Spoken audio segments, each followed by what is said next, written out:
What's up, mga mananap? What's up, mga ka-monster? Sa video ito, ituturo ko sa inyo kung paano malalaman kung sinong nag-stalk sa Facebook nyo. Excited na ba kayo?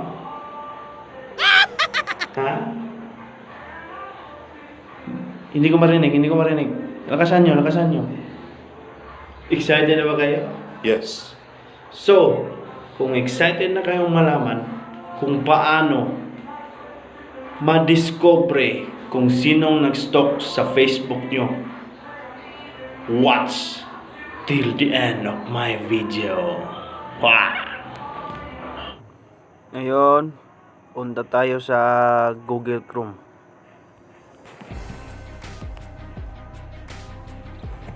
Click natin tong tatlong dot sa may right side upper.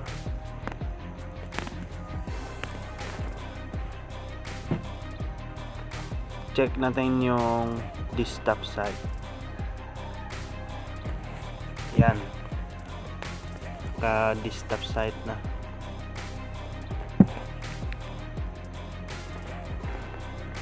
Punta tayo sa search bar.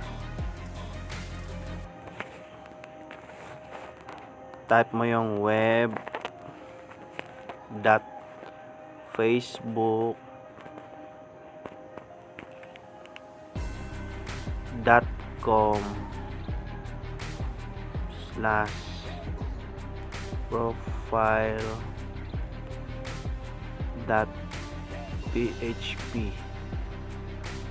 Go.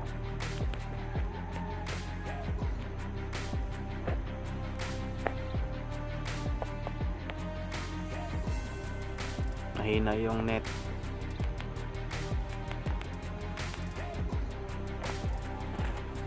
Ayan. Nandito na tayo ngayon sa Facebook ko. Then, click mo yung search bar. Pindutin ang lapis. Tapos punta ka sa may HTTPS, sa unahan ng HTTPS.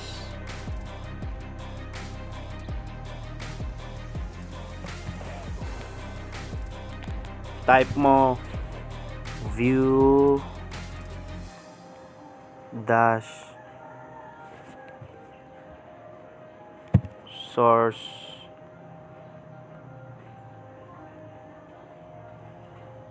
colon go.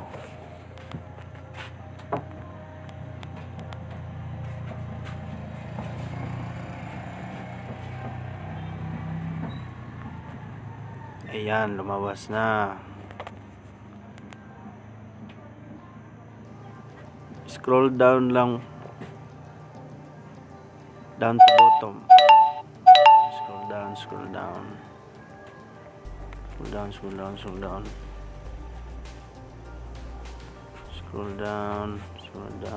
Yan.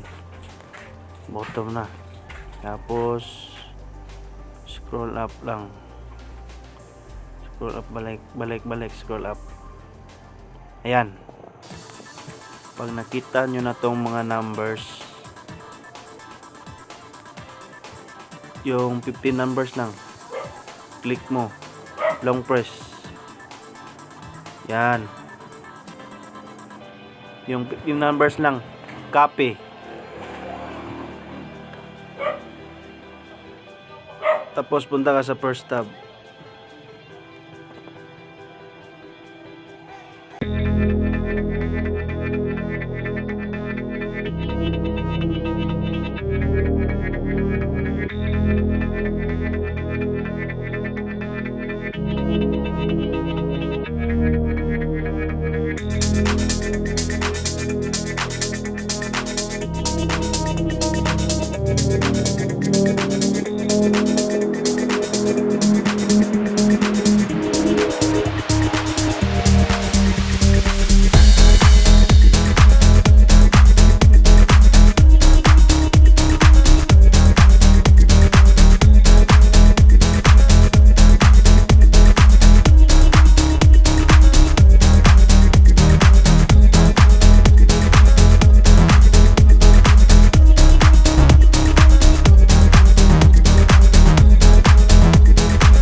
then notification bell para updated kayo sa next video ko.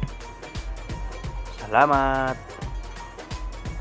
So, napakadaling gawin kung paano mo malaman kung sino nagsustalk sa Facebook mo. So, kung nagustuhan mo ang video na to, don't forget to subscribe and click the notification bell sa baba para updated ka sa next video ko.